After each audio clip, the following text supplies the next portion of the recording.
Now, as we all know, Anton Daniels frequents Fox News. So basically, he frequents one of the main platforms that pushes negative, false stereotypes and lies about black Americans. Okay, fine. It's no big surprise.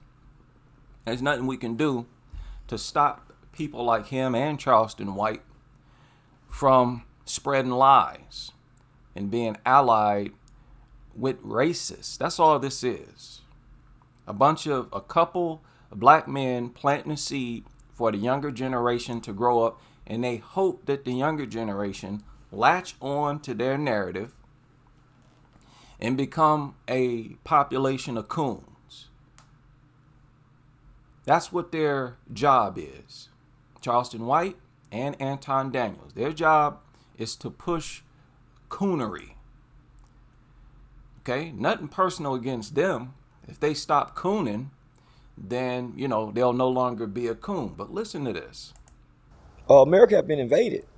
Do you think that white people have less power than ever before? Yes, and they mad about it. And I'm mad about it too. This was a much better country when white people had more power. He said, this was a much better country when white people had more power. And I don't know what he's talking about. How have white people lost power? They haven't lost no power. You hear these white nationalists saying that, but it's not true. These white nationalists are slow. White people who govern this country, they know what they're doing. The influx of immigrants, that's to boost the white population. But the slow population of white people don't see that. You can clearly do the research. It's always been used as a way to boost white numbers. Yeah. And this country was better when white people had more power. What do you mean, like the 50s, 60s, and 70s? When black America was literally destroyed. When they said no man can be in the home, when they offered assistance to black families during the time when jobs being shipped overseas, deindustrialization, they would say, hey, we'll help your family, but you got to kick the black man out. And basically, we're not helping the family. If you want financial assistance, you have to break up your family. No father. Get rid of father. Is that the type of better America you talking about? He up here cooning. Both of them up here cooning. And I just want the younger generation to understand what they're looking at. This is true coonery right here. Whites had more power during slavery, didn't they? Wasn't it more of an authoritative country? Dictatorship? You saying blacks did a lot better when we had more restrictions? That's when they were exercising their power more, according to Charleston White. So in other words, black code laws is when the country was better. Jim Crow laws is when the country was better. Now, don't get me wrong. Black people function better on their own, but during that time, thousands of black businesses destroyed, had to start over. Thousands of black towns destroyed, hundreds of black towns all over the country destroyed. Benefits denied to black people during the 50s, 60s, and 70s. For a while, only whites got welfare or subsidies. See, when it went to whites, it was called subsidies. We were doing great back then. Is that what you're saying? Let's continue. People had more power.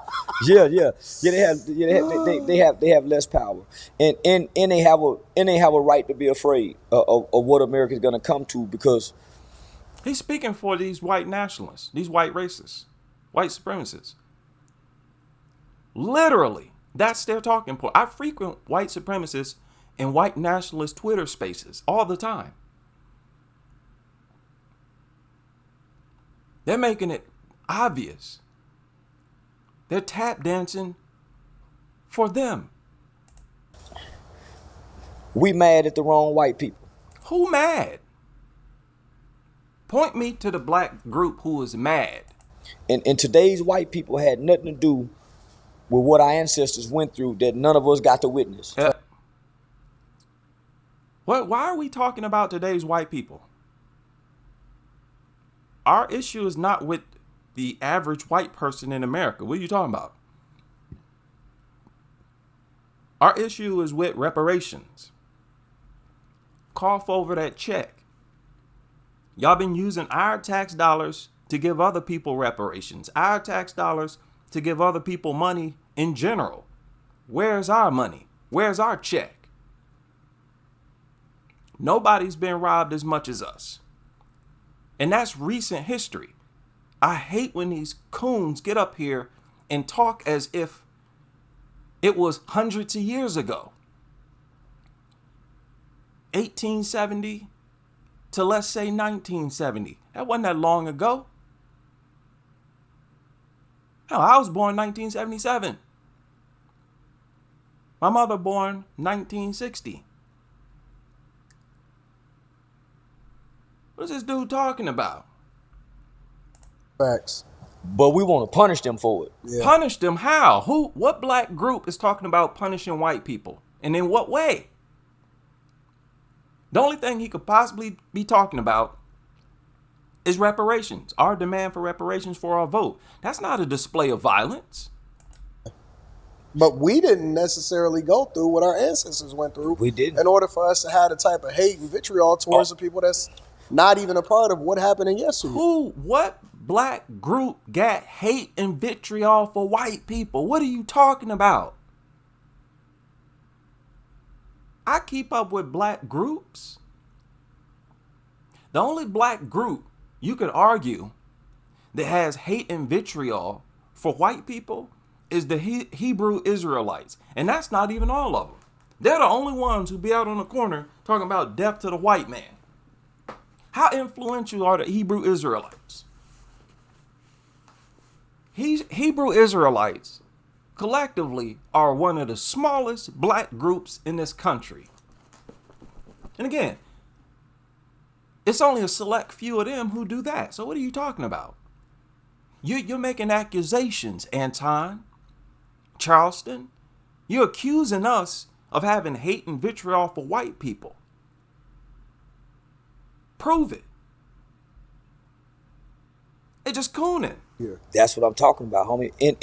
And so imagine us with that attitude and sentiment, and then all the migrants and the foreigners coming in with their attitude and resentment just toward America. Yeah. What? Migrants don't have attitude and resentment toward America. What are you talking about? In what way? What are you talking about? Attitudes against white people? These immigrants come over here and align with white people. They have attitude and resentment towards us, black Americans. What are you talking about? You cooning. Young people, y'all better know cooning when you see it. This is straight up and down cooning, tap dancing, buck dancing, shucking and jiving. The foreigners coming in with their attitude and resentment just toward America. Yeah. And we joining in with them to go against a country. We joining in with immigrants against whites? Where? You're slow. You're slow and cooning. Ain't nothing worse than a coon who's slow. Shut up, Charleston. Shut up, Anton. I know your little checks that you're getting. You're head over heels in love with the little checks, the little crumbs they throwing at you. But this is pathetic. Ever since I've been on YouTube, I've been a part of the real sector. If you ain't keeping it real, I'm not listening to you. And I'm going to put out material objecting to everything you're saying if it's coonish. This is straight up and down coonery right here.